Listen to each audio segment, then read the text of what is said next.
ನಾನು ಸ್ಲೀವ್ಸ್ನ ಆಲ್ರೆಡಿ ಪೇಪರಲ್ಲಿ ಕಟ್ ಮಾಡ್ಕೊಂಡಿದ್ದೀನಿ. ಸ್ಲೀವ್ಸ್ ಲೆಂತ್ ಬಂದು 9 ಇಂಚ್ ತೊಗೊಂಡಿದ್ದೀನಿ.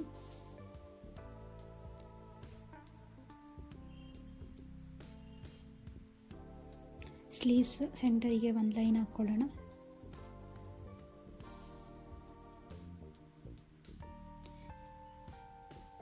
ಈ ಲೈನ್ ಹಾಕಿರೋ ಸೆಂಟರಿಂದ 1 ಇಂಚಿಗೆ ಮಾರ್ಕ್ ಮಾಡ್ಕೊಳ್ತೀನಿ. ನಿಮ್ಗೆ ಎಷ್ಟು ಇಂಚು ಬೇಕೋ ಅಲ್ಲಿವರೆಗೂ ನೀವು ತೊಗೊಳ್ಬೋದು. 2 ಸೈಡ್ ಹಾಕ್ಕೊಳ್ಬೇಕು. ಮಾರ್ಕ್ ಮಾಡ್ಕೊಂಡಿದ್ದು ಹಾಗೆ ಇದೆ 2 ಕಡೆ. ಈಗ ಕ್ರಾಸಾಗಿ ಒಂದೊಂದು ಲೈನ್ ಹಾಕ್ಕೊಳ್ಬೇಕು ಮಾರ್ಕ್ ಮಾಡಿರೋದ್ರಿಂದ.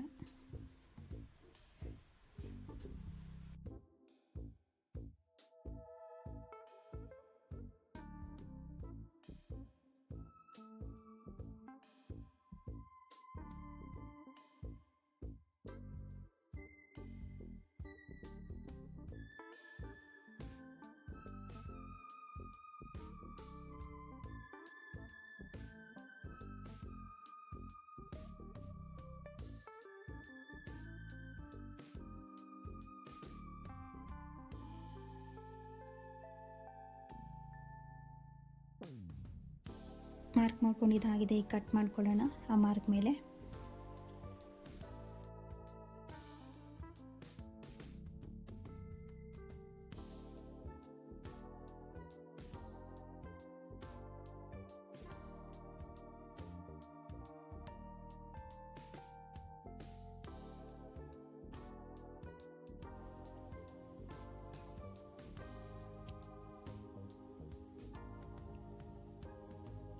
ಕಟ್ಟಿಂಗ್ ಆಗಿದೆ ಈಗ.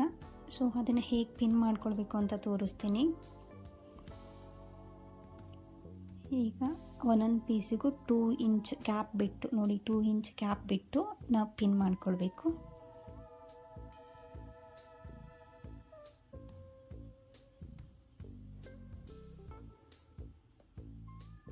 ನಾನು ಎಲ್ಲ ಪೀಸಿಗೂ ಒಂದೊಂದು ಪೀಸಿಗೂ 2 ಇಂಚ್ ಗ್ಯಾಪ್ ಕೊಡ್ತಿದ್ದೀನಿ.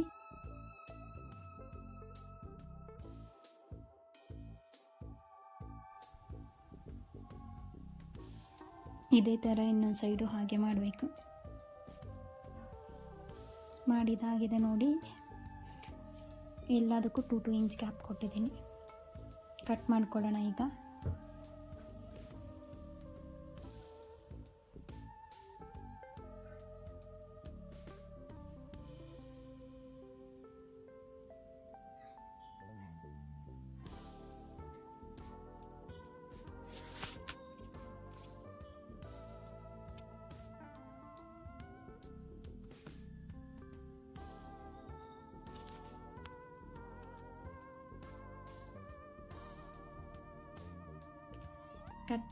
ಕಟ್ ಮಾಡಿದಾಯಿತು.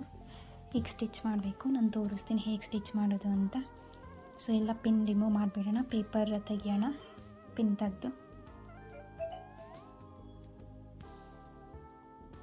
ಸೊ ತೆಗ್ದಾಯಿತು. ಈಗ ಸೆಂಟರ್ಗೆ ಮಾರ್ಕ್ ಮಾಡ್ಕೊಳ್ಳೋಣ.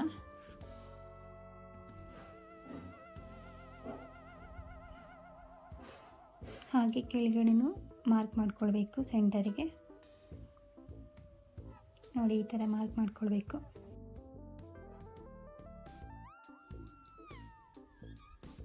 ಈಗ ಮಾರ್ಕ್ ಮಾಡ್ಕೊಂಡಿದ್ದಾಯಿತು ಸೆಂಟರ್ಗೆ. ಈಗ ಮಾರ್ಕ್ ಮಾಡಿರೋದ್ರಿಂದ 2 ಇಂಚಿಗೆ ಮಾರ್ಕ್ ಮಾಡ್ಕೊಳ್ಬೇಕು. ಟೇಪ್ ತೊಗೊಂಡು ಮಾರ್ಕ್ ಮಾಡ್ಕೊಳ್ಳಿ ಈ ಥರ.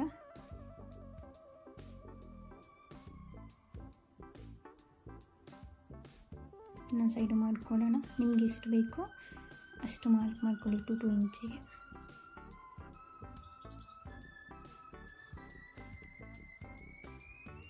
ಮಾರ್ಕ್ ಮಾಡ್ಕೊಂಡಿದ್ದಾಯಿತು. ಈಗ ಹೇಗೆ ಸ್ಟಿಚ್ ಮಾಡೋದು ಅಂತ ಹೇಳ್ತೀನಿ. ಈಗ ಸೆಂಟರ್ಗೆ ಮಾರ್ಕ್ ಮಾಡಿರ್ತೀವಲ್ಲ, ಅಲ್ಲಿಗೆ 2 ಇಂಚ್ ಮಾರ್ಕ್ ಮಾಡಿರ್ತೀವಲ್ಲ, ಅದನ್ನು ಈ ಥರ ಫಿಲ್ಸ್ ಇಟ್ಕೊಳ್ಬೇಕು. ಎಲ್ಲನೂ ಒಂದೇ ಸಲ ಇಟ್ಕೊಂಡು ಆಮೇಲೆ ಸ್ಟಿಚ್ ಮಾಡಬೇಕು.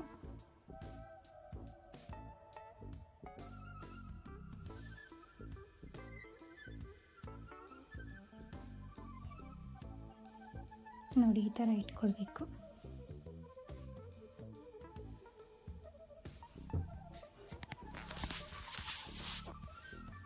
ಈಗ ಇನ್ನೊಂದು ಸೈಡ್ ಇಟ್ಕೊಳ್ಳೋಣ.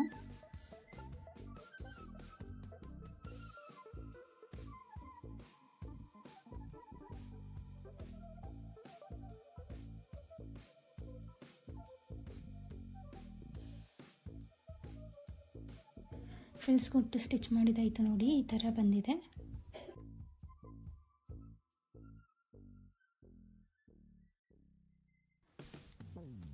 ನಾವು ಕೆಳಗಡೆ ಪಟ್ಟಿ ಕೊಟ್ಕೊಳ್ಬೇಕು. ಇದಕ್ಕೆ ಪಟ್ಟಿ ಕೊಟ್ಟು ಫಿನಿಶ್ ಮಾಡೋಣ. ನಾನು 2 ಇಂಚಷ್ಟು ಅಗಲ ಪಟ್ಟಿ ತೊಗೊಂಡಿದ್ದೀನಿ.